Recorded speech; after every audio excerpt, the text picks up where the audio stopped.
I was living with my mom and she said, there's two rules here: no drinking, no drugs. And if you're not going to come home, you have to call before smart technology. I disappeared. I went on a 3-day crack and alcohol binge and I came home on a Saturday morning at 11:30. My mom started sobbing when she saw me. I weighed 129 pounds.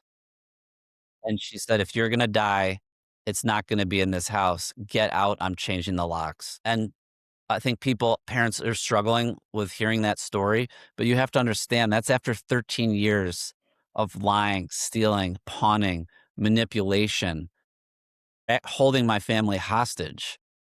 I didn't have equitable relationships. It was 99% me and 1% everybody else. And you know what? My family had enough, which is fair after 13 years. So my mom created that boundary, drew a line in the sand. She held the line. She said, if you don't go to a meeting, you're out. So I went to a meeting and October 3rd, 2004 at 6:30 in the morning. I got on my knees and I said, God, if you don't show yourself, I'm going to kill myself. And I had a white light spiritual experience that lasted for 25 minutes. The urge to use drugs and alcohol was lifted instantaneously.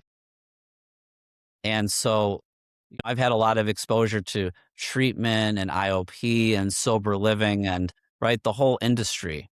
Started at 18 and I got sober at 29. So I was in and out of everything: drug court, arrests, the whole gamut that a lot of these listeners are familiar with or their families are familiar with.